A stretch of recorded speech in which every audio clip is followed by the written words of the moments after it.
Have you ever seen a super cool thing just like online or something and thought, hey, I need this immediately and I need to know how it works? Well, that is exactly what happened to me. I was browsing my Discord, which you can check out in the description of this video, and one of my members, Alex, posted something that they created. I mean, you've already seen it. It doesn't make any sense.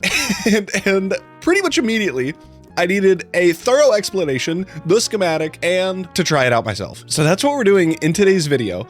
I'm going to be showing off just the most absurd, ridiculous bedrock breaking machine in the world. And hopefully by the end of it, we'll make an array of them that spans eons and centuries. So I've grabbed the schematic here and let's just pop this in. Okay, I guess it's facing this way. So this is all that it is. And it is really, really strange. I'm going to be so honest. It is stupid long. I don't really know why there's a drill here and why there's a drill here.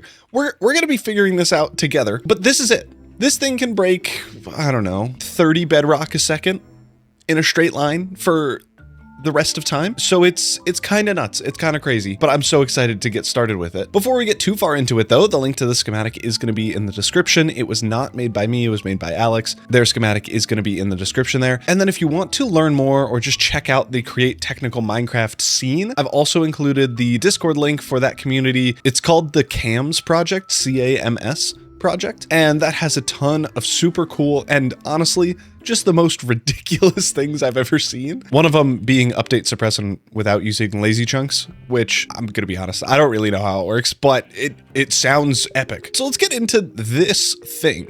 Allegedly, the setup is really easy. After building it, all we need is a minecart, obviously in the minecart holder, and then everything on all of these deployers, other than the ones up here that need bedrock. And those can just go in a few stacks right here. And I think that's all.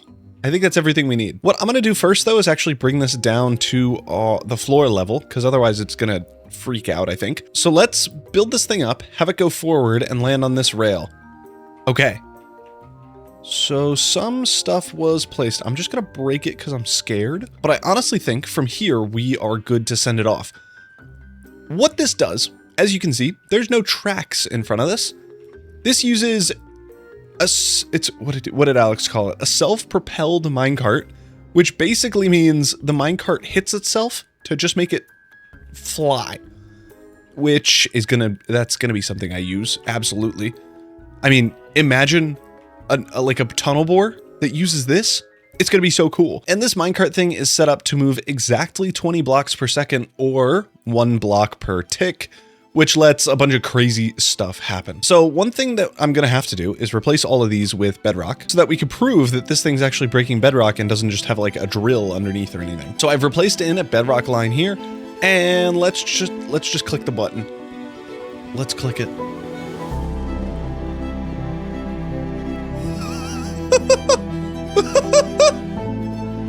What?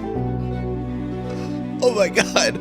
First of all, can't believe it's that simple. Second of all, my game's lagging like crazy. Third of all, how is it this good at being this fast?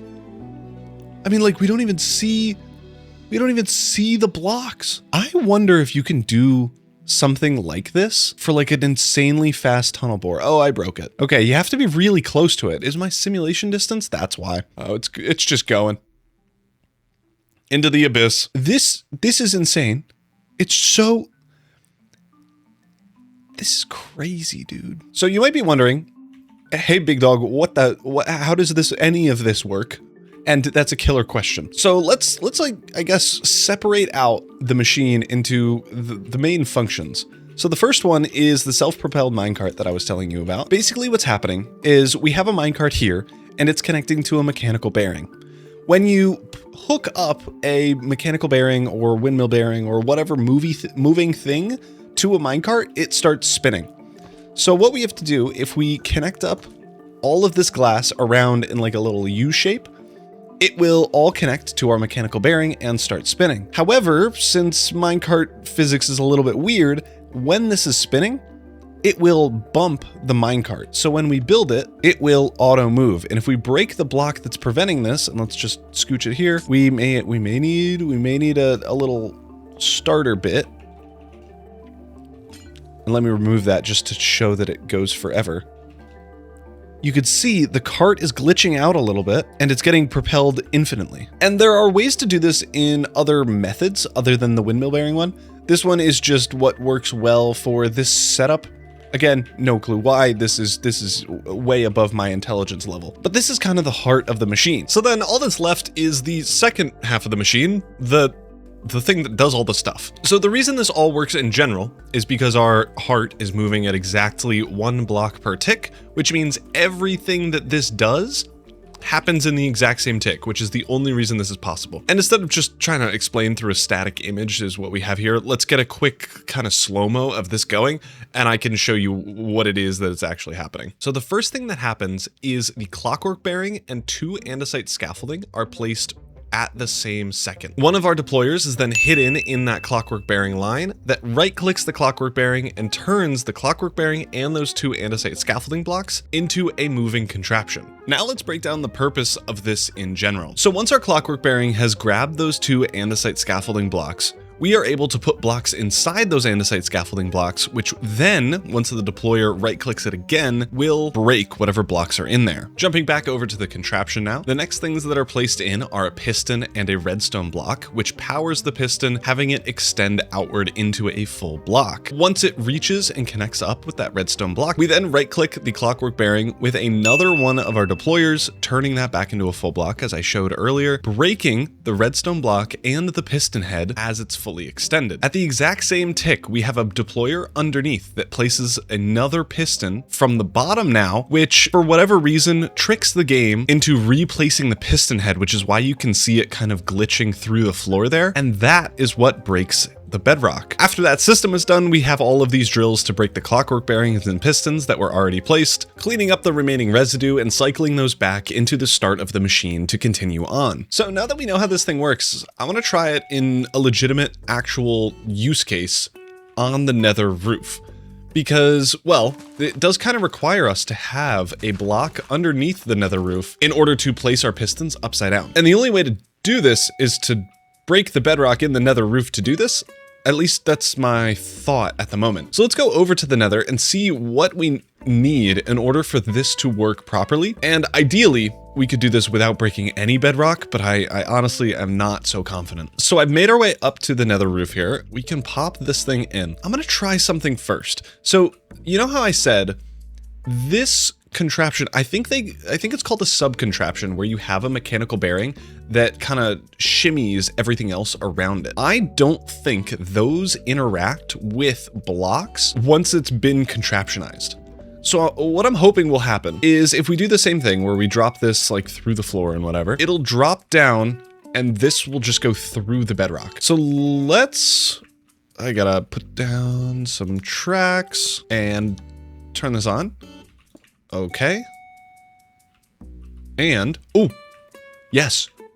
Okay, so you don't even need to break bedrock in order to get up here. It'll break it itself once you do. Okay, so now that we have that, I should just be able to turn this on and it would go. So let's just flick it. Does it still work? It does. Yeah, so that's proven it. We can go basically as far as we want with maybe a little bit of mess up there. Basically as far as we want without needing to break any bedrock, which is really good because I don't know of another way to do this in the create mod. Like maybe you can with schematics, but truthfully, I don't really know. But this is good. The next thing, I want to be able to stop it. Like maybe we make a little bit of a perimeter for this thing to go around. The good news is that all we have to do to stop it is to put a block in the way of the minecart and it'll just bonk into it and be done. So let me go a little bit of a ways away. How about to right here? And this will be the ending quadrant. And then let's just go this way. So I have set up a square here with all 4 corners. I want to see if we can take out this whole area with one of these contraptions. So what we need to do first is get in this system. And then I don't see a reason why we couldn't reuse our minecart and just have one minecart going across and then duplicate just this slice. Honestly, before this clip, I was thinking of just doing another one right next to it and then next to it and then next to it. But that would leave us with, what, 2 block gap? Maybe we could squeeze it to this and have it be a 1 block gap?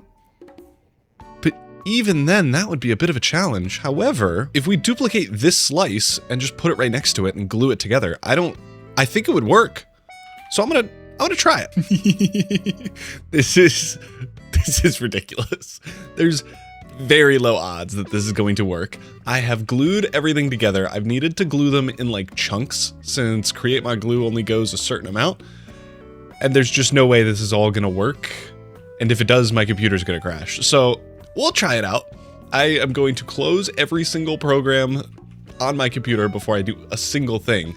But also we have to fill in all of these barrels still. And I think what I would probably recommend if you were doing this is to do it in smaller chunks. Okay, let me make a backup of this, and then we could try to send it. Okay, we're ready to go. Oh, there's just zero hope. There's zero hope in the world that this works. All right, block here, and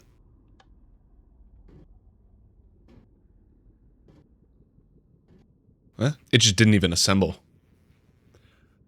I mean, it makes it makes sense. My dreams and aspirations might have been too large, I think. Yeah, it's not even bothering. Maybe we scale it back a little bit. I've shrunk it by quite a bit. This is still gigantic. I'm hoping this will work. We can set up our wall and break this block. All right. Yes. Okay, that looks good. I'm really hoping this will work. I'm just gonna double, quadruple, 100 times check. Yes, this is in line with this. So as soon as we get to here, the contraption will stop. We may be able to mess with it and move it around. I kind of don't. We'll figure out how to do that part. So I guess let's just flick the lever and see. Oh, my computer. Oh, it's gone. Oh, it's not gone.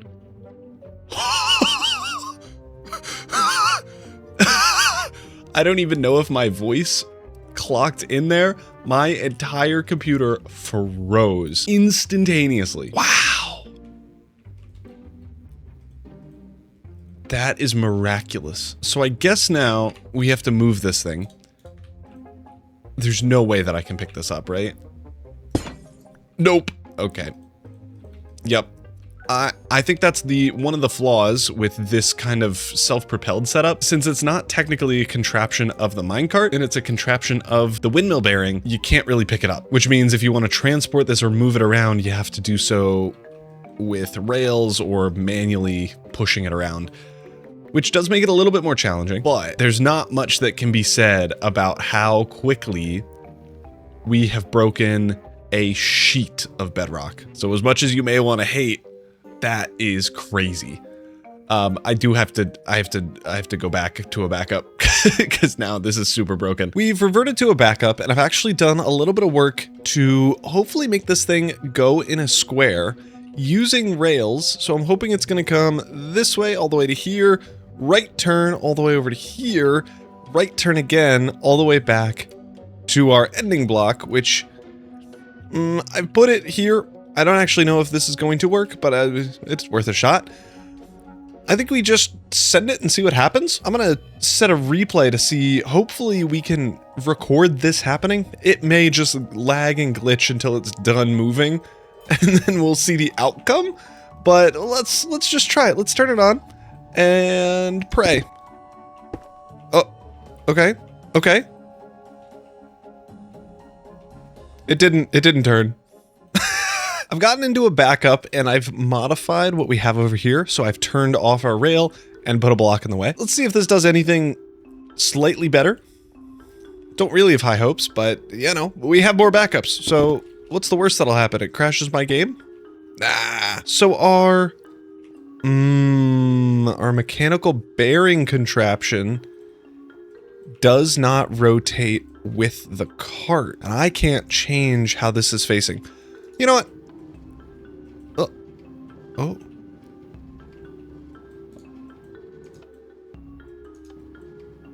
Huh. Well, instead of bothering with one and trying to make it go back and forth, I think we'll just do two. And yeah, this is looking sick. I have inverted this one here. I'm actually not sure if it'll work. It should still. Like, nothing fundamentally has changed, but you never know with this type of thing. I am going to run over to the other side though and make sure that we have blocks here to prevent this thing from flying away. Well, one could dream. I hope these are in line, but let's try it. Let's make ourselves a hole. Hey, so that first one was actually pretty successful. It does look like those aren't real. It does look like some of the bedrock was here just because we had mushrooms growing on these spots. So I guess if you're doing this, make sure you get all the mushrooms off. But then otherwise, that was pretty successful. Now, if you wanted to do this up until you got through all the bedrock, it would take, what, 1, 2, 3, 4 more passes? Which isn't too terrible, but it is quite a bit of effort. But honestly, for any hole or size this big, you kind of need it. And these things can go way further than that, so it's kind of worth it. If you're trying to get rid of a ton of bedrock, this thing's pretty sweet. Truthfully though, I don't think that's the main use case for this type of machine. I think the main thing is probably going to be mining machines. Using a self-propelled cart, we could just throw drills in the front of it, and I think it would just go. As long as we have storage for everything, I think it would just work, and that would make this super duper useful in like early game contraptions. You don't need a deployer to place a bunch of rails. You don't need a furnace minecart. You don't need powered rails. So we might see that in some upcoming videos, me using some tunnel bore mining machines with this new technique. But I'm thinking to end off this video, let me dig through the remaining bits of bedrock to prove that we can do it. And I think let's do it in a time lapse. So in this time lapse, I just got started with clearing out some of this area. And as you can see, we run into a few issues of blocks being left behind and all that. Honestly, it wasn't too terrible to do because I'm in creative, but if you were doing this in survival, it would take quite a bit of time. But again, clearing bedrock is a time-consuming task. With this final pass though, we are all done, so let's get back to the world. Our hole is done, and you can see that this is where we started from. I let the first one go forever, so that one might have been on me. But this actually turned into a really nice square, I guess, rectangular section, which, I mean, you could just imagine the use cases for this in a survival world. If you want another hub or something cool so you can access the roof with elytra instead of having to go up a ladder, this is super useful. But I guess it's worth getting to my thoughts on the machine itself and if you should probably use this or not. Honestly, unless you need a huge hole, you probably don't need this machine specifically, but this cart mechanism that infinitely propels it without the need of rails or coal for a minecart furnace or powered rails, let alone. This is going to be super useful. I definitely plan on making some mining machines and other things that use this. It's going to reduce the cost a ton. This machine in general though is so cool. I'm a huge fan of it. It's absolutely brilliant, but that's going to do it for this episode. So again, if you're interested in checking out any of the resources that I used to make this video, the Cams Project Discord will be linked in the description. The same is true for the schematic that I used for this video, and obviously my Discord is there as well if you're interested. But that's going to do it. So thank you all so much for watching. If you liked the video, be sure to like. If you're new, consider subscribing, and I'll see you all in the next one. Have a good one. Peace.